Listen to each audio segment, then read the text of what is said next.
বাংলাদেশে এখন নতুন রাজনৈতিক দল নিয়ে নানা রকম আলোচনা চলছে। তার মধ্যে কিন্তু সেনাপ্রধানের যে বক্তব্য, সেই বক্তব্যও অনেকে চুলচেরা বিশ্লেষণ করছেন। বিবিসি বাংলা একটা রিপোর্ট করেছে, কাদির কল্লোল রিপোর্টটি উপস্থাপন করেছে। সেখানে শিরোনাম হচ্ছে সেনাপ্রধানের বক্তব্য থেকে কে কি বার্তা নিচ্ছেন। অর্থাৎ সেনাপ্রধান অনেকগুলো বিষয়ে কথা বলেছেন নির্বাচন নিয়ে, 18 মাসের মধ্যে নির্বাচন, কাদা ছোড়াছুড়ি বন্ধ করার কথা বলেছেন। এতে দেশের স্বাধীনতা সার্বভৌমত্ব বিপন্ন হবে। পিলখানা হত্যাকাণ্ডের কথা বলেছেন। অর্থাৎ এই বিষয়ে যাতে সবাই খুব যুক্তিসঙ্গত কথাবার্তা বলেন। আইন শৃঙ্খলা পরিস্থিতি নিয়ন্ত্রণে পুলিশ, র্যাব, বিজিবির ব্যর্থতা, সেনাবাহিনীর সীমাবদ্ধতা, সে কথাটাও কিন্তু তিনি বলেছেন। এই সমস্ত কথা তিনি কেন বললেন, এ নিয়ে চুলচেরা বিশ্লেষণ হচ্ছে। বিবিসির বক্তব্য হচ্ছে যে জেনারেল ওয়াকারুজ্জামানের এই বক্তব্য দেওয়ার সময় তার শারীরিক ভঙ্গি এবং বক্তব্যের ভাষাও বেশ কঠোর মনে হয়েছে। রাজনীতিকদের কেউ কেউ এতে অবাক হয়েছেন। তিনি যে বডি ল্যাঙ্গুয়েজে ছিলেন এবং খুব মেপে মেপে কথাগুলো বলেছেন, কিন্তু বার্তাগুলো খুব স্পষ্ট। আর সেই কারণে বলছেন যে তার এই অবস্থানটা কেন, এতে রাজনীতিকরাও অবাক হয়েছেন।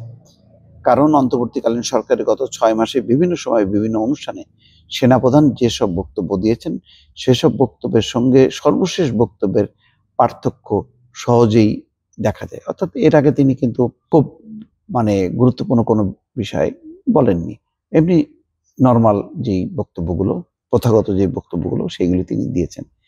কিন্তু ওই রাওয়া ক্লাবের বক্তব্য যে ভাষা ছিল বেশ কঠোর এবং ইঙ্গিতপূর্ণ।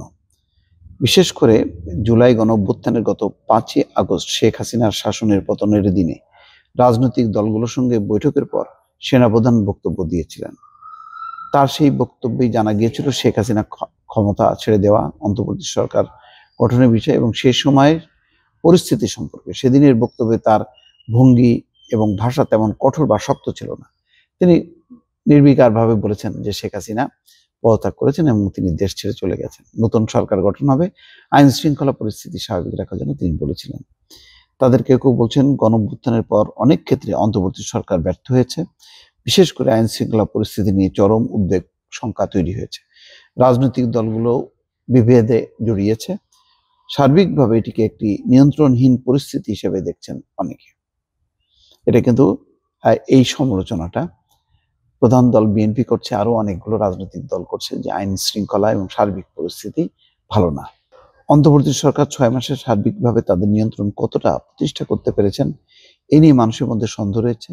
তাতে আস্থার অভাব।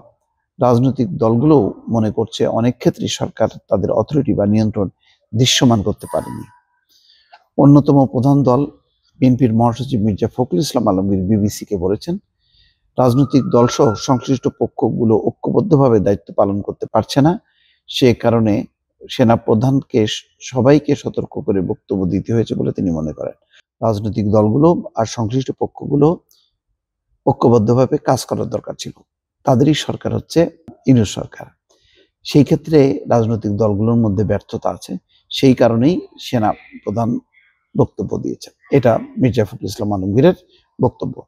সেনাপ্রধান রাজনৈতিক দলগুলোর বিভেদ সহ বিভিন্ন বিষয়ে বারবার সতর্ক করে কঠোর ভাষায় এই বক্তব্য দিয়েছেন মঙ্গলবার ঢাকায় রাওয়া ক্লাবে। সীমান্ত রক্ষী বাহিনী সদর দপ্তরে 2009 সালে হত্যাকাণ্ডে নিহত সামরিক কর্মকর্তাদের স্মরণে ওই অনুষ্ঠানের আয়োজন করা হয়।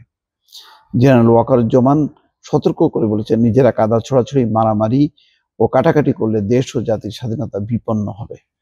তিনি বলেন, এই দেশ সবার, আমরা সুখে শান্তিতে থাকতে চাই, আমরা চাই না হানাহানি, কাটাকাটি, মারামারি। এমন এক সময় সেনাপ্রধান বক্তব্য দিলেন যখন রাজনৈতিক দলগুলোর বিভেদ প্রকাশ্যে এসছে। বিশেষ করে বিএনপি ও জামাতের ইসলামের নেতাদের মধ্যে বাকযুদ্ধ চলছে বেশ কিছুদিন থেকে। স্থানীয় সরকার নির্বাচন, সংস্কার, বিচার, এসব বিষয়গুলোর মধ্যে মতভেদ আছে। এসব ইস্যুতে দলগুলোর পাল্টাপাল্টি অবস্থান এখন দৃশ্যমান। অন্যদিকে গণঅভ্যুত্থানের নেতৃত্ব দেওয়া ছাত্র নেতাদের নতুন দল আত্মপ্রকাশ করছে।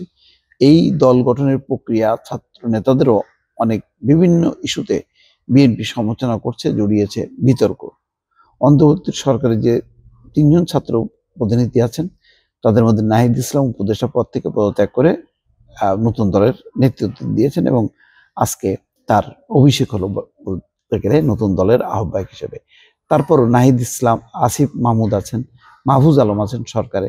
ফলে এই বিষয়ে কিন্তু সমালোচনা সরকার সবসময় এই সমালোচনাটা রাখবে যে দলের ভিতরে থেকে তারা মানে দল করছে, নতুন দল করছে, ফলে অন্তর্বর্তী সরকার নিরপেক্ষতা হারাচ্ছে। সব মিলিয়ে এই পরিস্থিতিতে রাজনৈতিক দলগুলো বক্তব্য রাখছে, যেখানে এখন অবশ্য প্রকাশ্যে জামাতের কেন্দ্রীয় নেতা মতিউর রহমান আকন্দ বলেছেন, দেশের অস্থিতিশীল পরিস্থিতির সঙ্গে স্বাধীনতার সার্বভৌমত্ব বিপন্ন হওয়ার বিষয় কেন এলো, এটি সহ সেনাপ্রধানের বক্তব্যের সার্বিক বিষয় নিয়ে তারা দলে আলোচনা করে আনুষ্ঠানিক প্রতিক্রিয়া জানাবেন। অন্যান্য দল ও জোট গণতন্ত্র মঞ্চের একাধিক শরিক দলের নেতাদের সঙ্গে কথা বললে তারা নিজেদের মধ্যে আলোচনা করে আনুষ্ঠানিকভাবে বক্তব্য দিতে রাজি হননি। অর্থাৎ সেনাপ্রধানের এই বক্তব্যটার ব্যাপারে আবার অনেকেই বক্তব্য দিতে চান না। তারা মনে করেন যেহেতু সেনাপ্রধান একটা গুরুত্বপূর্ণ বাহিনীকে রিপ্রেজেন্ট করেন, ফলে এই বক্তব্যটা দলের অবস্থানটা কি হবে তারাও ঠিক বুঝে উঠতে পারছেন না। অন্যদিকে জামাত ইসলামী কেন দেশের আইন শৃঙ্খলা পরিস্থিতি খারাপ হলো বলে এর সাথে স্বাধীনতা সার্বভৌমত্বের কথাটা কেন আনলেন, এটাও তার কাছে পরিষ্কার হচ্ছে না। সেই কারণে সবাই দলীয় ফোরামে আলোচনার কথা বলছেন।